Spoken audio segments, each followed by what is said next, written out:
오늘 하나님 말씀은 신약 성경 마가복음 제1장입니다. 마가복음 제1장 1절부터 8절에 있는 말씀까지 제가 봉독해 드립니다. 하나님의 아들 예수 그리스도의 복음의 시작이라.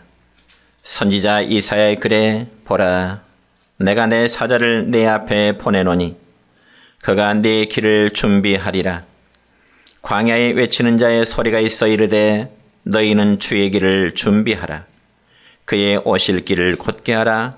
기록된 것과 같이 세례 요한이 광야에 이르러 죄 사함을 받게 하는 회개의 세례를 전파하니 온 유대 지방과 예루살렘 사람이 다 나아가 자기 죄를 자복하고 요단강에서 그에게 세례를 받더라. 요한은 낙타털 옷을 입고 허리에 가죽띠를 띠고 메뚜기와 석청을 먹더라.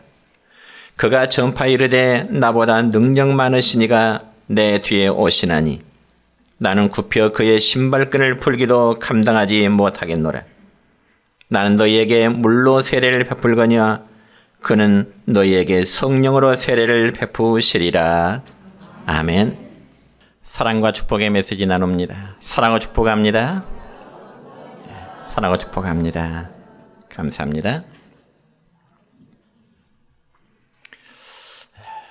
오늘은 마가복음 제1장 1절부터 8절에 있는 말씀을 중심해서 주의 길을 준비하라는 제목으로 말씀을 선포하고자 합니다.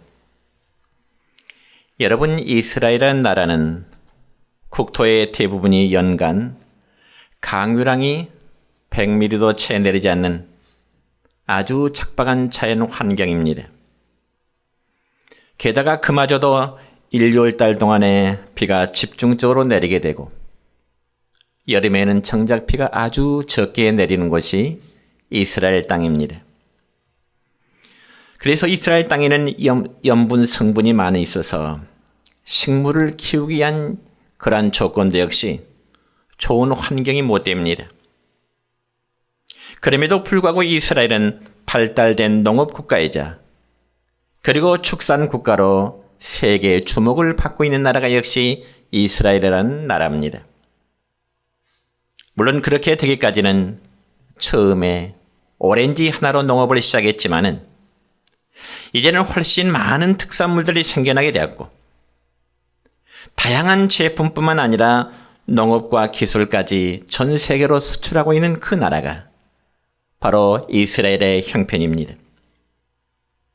그런데 이처럼 척박한 사막 땅에서 아주 다양한 특산물과 그리고 농업 기술을 전 세계로 전할 수 있도록 한 것은 역시 철저한 준비 덕분이었습니다. 여러분, 과거 이스라엘의 농업을 개발하던 사람들은 가장 먼저 그 땅의 성분을 철저히 준비했습니다. 그래서 토양의 성질과 그리고 1년 중 강수량을 철저히 조사해서 그에 맞는 품종들을 들여와서 농업의 발전을 이루게 된 것입니다.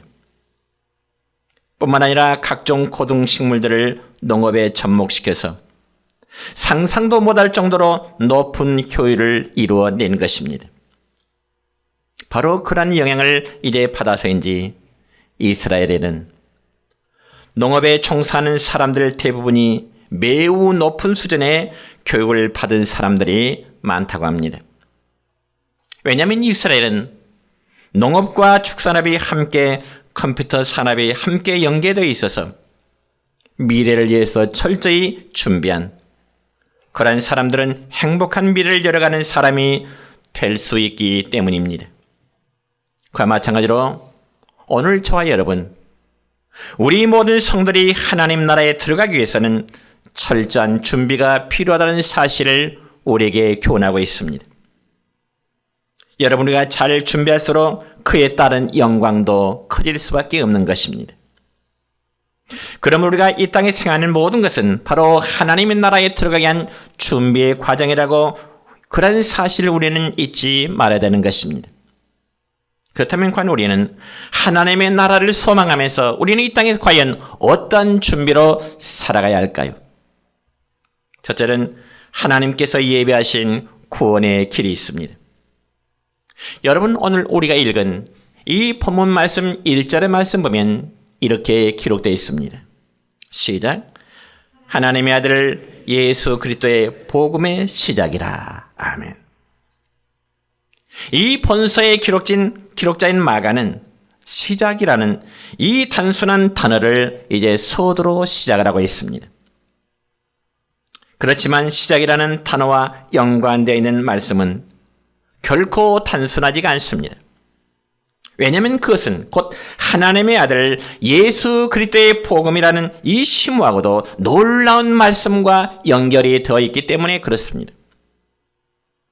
여러분, 특별히 예수님 안에서 변화된 마가라는 사람은 그의 인생을 변화시켜준 믿음의 고백을 바로 마가복음 1장에서 마가는 자신의 신앙을 바르게 고백하고 있습니다. 여러분, 이 세상에 어떠한 책이든지 그 책에서 가장 먼저 나타나는 것이 서문이라는 글입니다. 여러분, 그래서 모든 책에는 책을 기록에 된 동기라든지 그리고 그 책을 기록에 된 배경이라는 기록을 바로 서문에서 나타내고 있기 때문에 그렇습니다. 그래서 여러분, 우리가 성경에 보면은 구약 성경 창세기 1장 1절의 말씀 보면 하나님이 태초에 천지를 창조하시니라. 그 위대한 서문으로 구약 성경이 시작이 되고 있습니다. 이런 것, 이 세상의 창조의 시작을 알리는 말씀이 바로 창세기 1장 1절의 말씀이기 때문에 그렇습니다. 그리고 신약 성경 마태복음 1장 1절에 보면 함께 읽습니다. 시작. 아브라함과 다윗의 자손 예수 그리스도의 계보라. 아멘.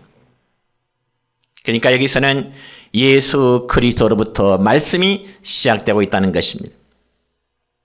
다시 말씀드려 구약 성경 창세기 1장 1절은 하나님의 천지 창조로부터 시작을 말씀한다면 마태복음 1장 1절에서는 예수 그리스도로부터 제2의 창조가 시작됨을 말씀합니다. 그래서 마가는 더 구체적인 표현으로 본문 1절에서 말씀하기를 하나님의 아들 예수 그리스도의 복음의 시작이라는 위대한 선으로 마가복음을 시작하고 있는 것입니다. 여러분, 우리가 구약 성경의 창조의 시작도 위대하지만은 그렇지만 죄로 타락한 인간에게 새로운 시작을 알리는 예수 그리스도의 복음의 시작은 더더욱 위대할 수밖에 없습니다. 왜냐하면 이 세상에 참으로 무의미한 인생, 그리고 좌절과 실패 가운데 넘어진 인생, 죄와 사망에 매여서 소망이 없는 사람, 불안과 염려에 매여 힘겨는 인생에 참 자유함을 주고 새 힘을 주고 평안을 주고 기쁨을 주고 하나님 나라 영생의 소망을 주는 것이 바로 예수 그리스도의 복음이 되기 때문에 그렇습니다. 여러분, 이 사실을 믿으시기를 축원합니다. 그래서 예수 그리스도의 복음은 예수님의 탄생과 요한의 사역보다 훨씬 더 오래전에 시작되었습니다. 왜냐하면 하나님께서는 사람들이 범죄하기 시작하자 바로 예수 그리스도를 통한 구원의 길을 계획하셨고 구원의 길을 하나님은 열어놓고 계셨기 때문에 그렇습니다. 이것이 바로 구약의 복음인 것입니다. 여러분, 구약의 최초의 복음이라고 말할 수 있는 창세기 3장 15절의 말씀 보면 이런 말씀이 기록됩니다. 시작. 여자의 후손은 내 머리를 사게 할 것이요 너는 그의 발꿈치를 사게 할 것이니라. 아멘. 그러니까 여기 여자의 후손이란 메시아이신 예수 그리스도를 가리키는 약속의 말씀인 것입니다.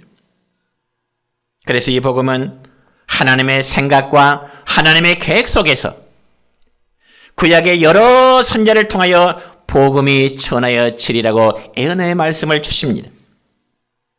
그러므로 사도 바울은 하나님께서 선자들을 통하여 주신 그 말씀을 자신도 그렇게 전하게 되리라는 고백의 말씀이 있습니다. 이 말씀이 바로 사도행전 26장 22절의 말씀을 보면은 바울은 이렇게 고백합니다. 시작. 하나님의 도우심을 받아 내가 오늘까지 서서 높고 낮은 살 앞에서 증언하는 것은 선자들과 모세가 반드시 되리라고 말하는 것밖에 없으니 아멘. 그러니까 사도 바울도 역시 자신이 전하는 그 증거는 이미 구약의 선자들과 그리고 모세가 전했던 것처럼 예수 그리스도의 복음을 전하겠노라 하는 것입니다. 사랑하는 성도 여러분이여, 구약의 모세와 구약의 모든 선자들이 전하는 키포인트는 뭐냐? 바로 예수 그리스도 그분입니다. 바울이 전하는 키포인트가 뭘까요? 역시 예수 그리스도의 죽음과 그분의 부활과 그분의 승천과 다시 오시리라고 하는 부활의 내용입니다. 여러분, 우리가 믿는 예수라고 하는 이 이름의 뜻은요, 여호와는 구원이시다, 그런 뜻입니다. 예수라는 이름의 뜻은 구원이라는 뜻입니다. 그리고 그리스도라는 말은 하나님의 기름 부음을 받은 자, 즉 인류의 구원자가 되시는 메시아를 가리키는 말입니다. 그러므로 하나님은 예수님의 십자가를 통해서 우리에게 구원의 길을 계획하셨고 그 길을 열어 놓으신 것입니다. 이 하나님의 사랑이 지금도 우리 모두에게 함께하고 계심을 믿으시길 바랍니다. 그러니 무슨 일을 만나든지 우리의 삶 속에 기쁜 일, 좋은 일, 또 기쁘고 슬프고 괴로운 일, 어떤 일을 만나든지 하나님을 의지하고 나가는 성도들에게는 이 땅의 모든 삶이 성공자의 삶이요 승리자의 삶이 될 수 있을 줄로 믿습니다. 여러분, 미국의 유명한 문학 작가인 캐더린 마샬이라는 여인이 있었습니다. 이 캐더린 마샬이라는 여인의 남편은 미국 의회에서 이제 사역을 했던 목사였습니다. 그런데 그의 남편은 47세 때 갑자기 세상을 떠났습니다. 그러니 젊은 나이에 남편이 세상을 떠나게 되자 아내 캐더린 여사는 세상의 모든 것을 잃어버린 것 같은 절망감의 한순간에 쌓이게 되었습니다. 그렇지만 훗날 캐더린 여사는 그의 글에서 이런 마음을 남깁니다. 나는 한때 삶을 살아갈 가치가 없다고 생각했다. 그러나 나는 오늘 깊은 만족과 더불어 참으로 행복하다는 것을 증명할 수 있다. 왜냐하면 가장 고통스러울 때 하나님을 대신할 수 있는 것은 이 세상에 아무것도 없다는 사실을 발견했기 때문이다. 이런 말을 남겼습니다. 여러분, 사람은 이처럼 누구나 자신의 삶이 힘들고 정말 고통스러울 때는 누군가에게 의존하고 싶어하는 마음이 어느 누구에나 있기 마련입니다. 그러나 인간을 의존하면 영원하지가 않습니다. 그래서 하나님을 대신할 수 있는 것은 그 어디에도 없기 때문에 그러한 사실을 깨달은 성도는 행복함을 느낄 수 있다는 사실입니다. 또한 세계적인 상담자 폴 트루니라는 사람이 있는데 그도 역시 사랑하는 아내의 죽음 이후에 이런 고백을 남겼습니다. 나는 슬픕니다. 그러나 나는 아주 행복합니다.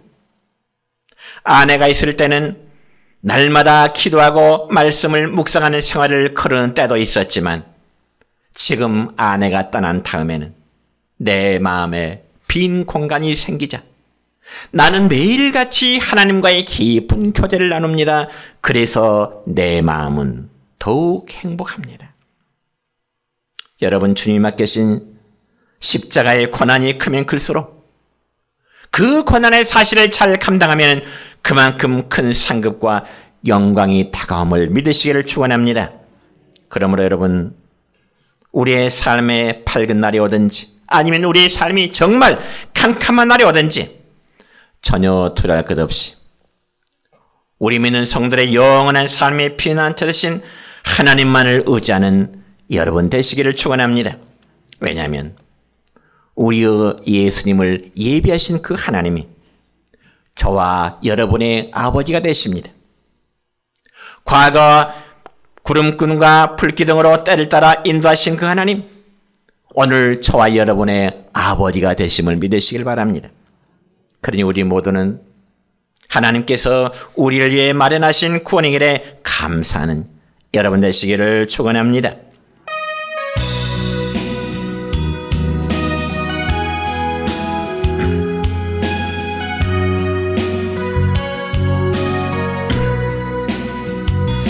나의 하나님, 나의 하나님, 나와 함께 하신 하나님, 주님 뜻대로 살기 원하여 이처럼 간구합니다. 아버지,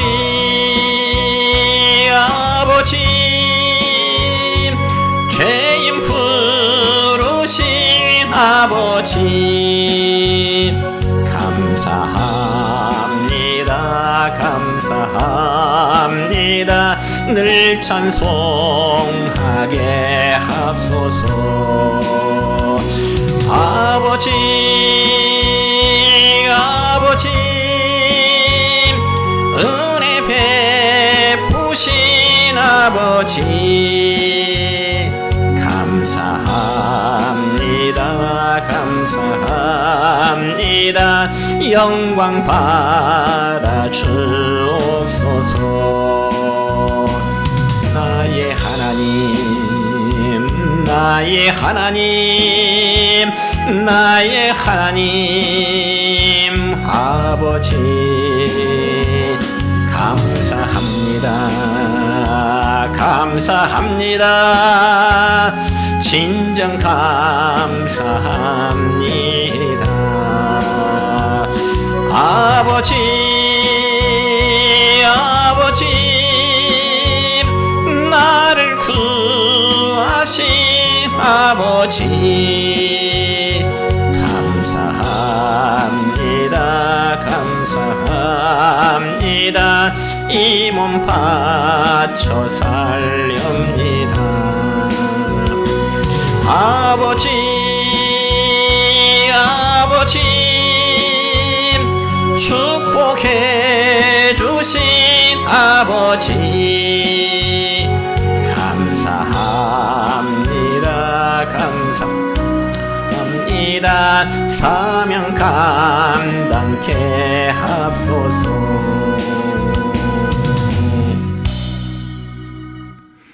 두 번째는 내 마음에 반드시 입어야 될 구원의 길입니다.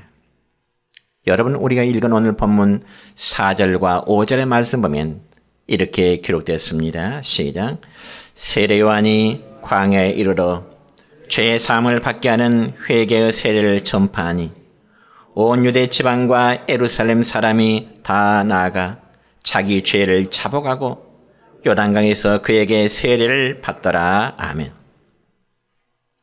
여러분이 이 말씀 보면은 무리들 가운데 세례 요한이 전하는 복음을 듣고 세례 요한이 전하는 하나님의 말씀을 듣는 많은 사람들이 회개하고 세례를 받았다. 그러니까 하나님이 예수님을 통하여 구원의 길을 예비해 놓으시다 할지라도 우리 각자가 그 하나님의 복음, 그 하나님의 말씀을 받아들이지 않으면 그 복음은 나와 아무런 상관이 없다는 것입니다. 그리고 그 복음은 내게 아무런 유익을 줄 수도 없습니다. 그래서 예수님이 이 땅에 오셨을 때 예수님을 구원자로 인정하지 않는 사람들은 예수님과 아무런 상관이 없는 그런 결과를 낳게 되었습니다. 그런 반면에 여러분, 예수님을 구원자로 영접하는 사람들, 예수님의 소식을 듣고 예수님을 마음속에 영접하는 자들에게는 어떤 유익과 어떤 결과를 얻게 되었을까요? 이 점에서 요한복음 1장 12절의 말씀 보면 이런 말씀이 기록됩니다. 시작. 영접하는 자, 곧 그 이름을 믿는 자들에게는 하나님의 자녀가 되는 권세를 주셨으니 아멘. 여러분은 누구나 마음속에 예수님을 믿는 사람은 삶의 신분의 변화가 이루어질 줄 믿습니다. 어떻게요? 우리가 예수님 믿기 전에는 과거에는 죄인의 신분에서 의인의 신분으로 변화가 이루어지고, 우리가 예수 믿기 전에는 마귀의 신분에서 우리는 예수 믿은 이후로는 하나님의 자녀의 신분이라는 신분의 변화가 이루어지게 되는 것입니다. 그래서 신약성경 고린도후서 5장 17절 말씀 보면은 바울은 이렇게 증언합니다. 어떻게요? 시작. 누구든지 그리스도 안에서는 새로운 피조물이 된다. 이전 것은 지나갔으니 보라 새 것이 되었도다. 그렇습니다. 누구든지 그리스도 안에 있으면 새로운 피조물이라. 이전 것은 지나갔으니 보라 새 것이 되었도다. 그러니까 여러분, 예수님을 믿느냐 믿지 않느냐에 따라 우리 각자의 삶의 운명이 결정되어진다는 사실입니다. 그래서 우리가 그리스도 안에 있다는 말은 예수님을 우리 각자의 마음속에 삶의 주인으로 영접한다고 하는, 그리고 나는 죄인이요 주님은 나의 구원자가 되신다는 사실을 고백하는 것입니다. 그리할 때 어둠의 권세 속에서 빛으로, 그리고 죄와 사탄의 총에서 하나님의 자녀로, 하나님의 진노의 대상에서 이제는 하나님의 사랑의 대상으로, 절망에서 소망으로 바뀌어짐을 믿으시기를 축원합니다. 여러분, 우리가 예수님을 믿느냐 믿지 않느냐는 것은 개인의 내 삶의 전환점이 되는 것입니다. 한마디로 내 개인의 역사의 전환점이 되는 겁니다. 특별히 여러분, 인류의 역사는 예수 그리스도를 중심으로 해서 역사가 구분되어집니다. 그래서 우리는 예수님 이전의 시대를 논할 때 세계사에 보면 주전 혹은 BC, Before Christ, 예수 전, 그렇게 역사를 구분하고요. 예수님 이후의 시대를 추후 혹은 AD, 아노 도미니, 그렇게 역사를 구분합니다. 주전과 추후로. 여러분, 한 나라의 역사도 그렇습니다. 우리나라 역시 기독교의 복음이 들어온 1884년을 기점으로 해서 그 이후를 근대 개화기라 그렇게 표현합니다. 그러니까 개화기로부터 새로운 문명이 시작된다는 거죠. 그렇다면 우리의 영적인 문제에서도 면에서도 마찬가지입니다. 여러분, 구약성경 이사야 62장 12절의 말씀 보면 이런 말씀이 있습니다. 시작. 사람들이 너를 일컬어 거룩한 백성이라 여호와께서 구속하신 자라 하겠고, 또 너를 일컬어 찾임받은 자여 버림받지 아니한 성읍이라 하리라. 아멘. 여러분, 이 말씀 속에요, 우리 자신의 이름 한번 적용시켜 볼까요? 저같이 사람들이 동수를 일컬어 거룩한 백성이라, 여호와께서 동수를 구속하신 자라 하겠고, 또 동수를 일컬어 찾임받은 자요 버림받지 아니한 성읍이라. 하나님이 여러분을 거룩한 백성으로 인정해 주십니다. 하나님께서 여러분을 구속하신 자라 인정해 주십니다. 하나님께서 여러분을 잊었다가 다시금 찾은 자로 인정해 주신다는 사실을 믿으시기 바랍니다. 여러분, 복음을 듣고 전도를 받고 마음의 구원의 길을 준비한 사람을 가리켜 성경에 보니까 우리는 거룩한 백성이라 그렇게 표현합니다. 사람은 어느 누구나 소속감을 가지고 있습니다. 예를 들어 대한민국에 주민등록이 되어 있고 한국에 살고 있으면 그는 한국 국민이라는 소속감이 있습니다. 미국에 주민등록이 되어 있고 미국에 거주하면 그는 인종의 구분 없이 그는 미국 국민의 소속감이 됩니다. 그렇지만 한국에 살고 있어도 시민권이 미국에 있으면 그는 미국 국민입니다. 그리고 일본에 살고 있어도 국적이 한국어로 되어 있으면 그도 역시 일본 땅에 살고 있지만 대한민국 국민이 되는 거죠. 그렇다면 여러분, 예수 그리스도의 복음을 듣고 구원의 길을 준비한 성도들은, 즉 우리 모든 성도들은 우리의 소속이 어디에 되어 있을까요? 당연히 대한민국 나주 시민 맞습니다. 그러나 우리가 영적으로 의미로 보자면 성경에서 어떻게 밝히고 있을까요? 빌립보서 3장 20절에 보면 이런 말씀이 있습니다. 시작. 우리의 시민권은 하늘에 있는지라 거기로부터 구원하는 자 곧 주 예수를 그리스도를 기다리노니. 아멘. 여러분의 시민권은 어디 있으십니까? 성도 여러분의 시민권은 어디 있으신가요? 믿으십니까? 여러분의 시민권은 대한민국 나주 시민이지만은 영적인 의미로 우리의 시민권은 하늘에 있음을 믿으시길 바랍니다. 또한 에베소 2장 19절에 보니까 또 이런 말씀이 있습니다. 시작. 그러므로 이제부터 너희는 외인도 아니요 나그네도 아니요 오직 성도들과 동일한 시민이요 하나님의 권속이라. 아멘. 그러니 우리는 하나님 나라의 백성임을 꼭 믿으시기 바랍니다. 그리고 성도는 여호와께 구속받은 백성이라고 성경에는 약속하고 있습니다. 구속받았다 이 말은 수갑차고 감옥에 들어간다는 의미가 아니고요. 성경에서 말씀하는 구속이라는 말은 반대 개념으로 종에서 구출받았다 그런 뜻입니다. 마귀의 지배 속에서 사탄의 영역 속에서 우리는 다시금 건짐받았다. 우리는 더 이상 마귀의 종이 아닙니다. 우리는 더 이상 죄의 노예가 아니요. 왜냐하면 우리는 예수 그리스도의 피로 구속함을 받았기 때문에 그렇습니다. 그래서 이제는 우리 모두는 당당한 하나님 나라의 백성입니다. 믿습니까? 당당한 하나님 나라의 시민이요 당당한 하나님 나라의 백성입니다. 그리고 우리는 하나 앞에 의인이요 그리고 우리는 하나님의 자녀들입니다. 저와 여러분이 하나님의 자녀이기 때문에 우리는 하나님을 향하여 하나님 내 아버지 그렇게 고백한 거 아니겠습니까?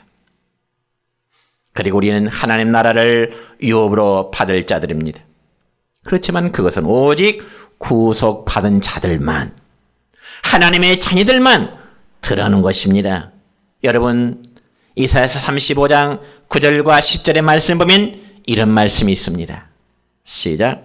오직 구속함을 받은 자만 그리로 향할 것이며 여호와의 성령함을 받은 자들이 들어오되 노래하며 시온에 이르러 그들의 머리 위에 영영한 희락을 띠고 기쁨과 즐거움을 얻으리니 슬픔과 탄식이 사라지리로다. 아멘. 장차 우리 모두가 누리게 될 그 영광스러운 하나님의 나라 한번 상상해 보시기 바랍니다. 그 하나님 나라의 영광이 얼마나 좋을까. 저는 맨 처음 해외여행을 전도사 시절 때 우리 교역자에서 대만이라는 나라로 처음 갔습니다. 근데 그 대만이라는 나라로 처음 해외여행을 가기 전에 제 마음이 얼마나 설렜는지 모릅니다. 왜요? 비행기도 처음 타볼 걸 생각하니까. 더군다나 애국 여행이니 얼마나 기대가 컸겠습니까?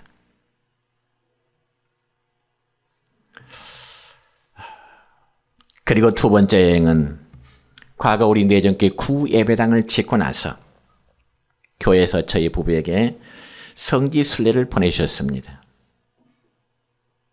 그런데 두 번째 성지순례 여행은 첫 번째 성지순례 여행보다 더 설렜습니다.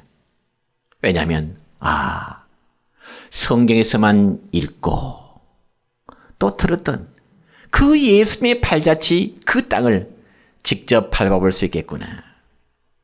그런 기대감, 정말 설레임 이루 말할 수가 없었습니다.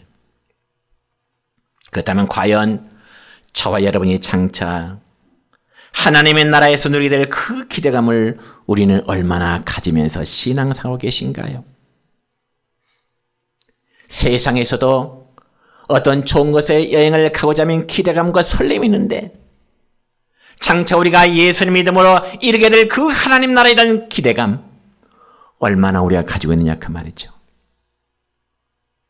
그 나라 우리 소망하시기 바랍니다. 그래야 우리의 신앙이 바르게 세워져 가는 것입니다. 그래서 우리 모두는 복음을 믿음으로 받아 구원에 이르는 천국 시민 되시기를 축원합니다. 마지막 세 번째로 온 백성들 위해서 예비할 구원의 길입니다. 오늘 읽었던 말씀 가운데 2절부터 4절까지입니다. 시작. 선지자 이사야의 글에 보라, 내가 내 사자를 네 앞에 보내노니 그가 내 길을 준비하리라. 광야에 외치는 자의 소리가 있어 이르되 너희는 주의 길을 준비하라. 그의 오실 길을 곧게 하라. 기록된 것과 같이 세례 요한이 광야에 이르러 죄의 사함을 받게 하는 회개의 의세를 전파하니. 아멘.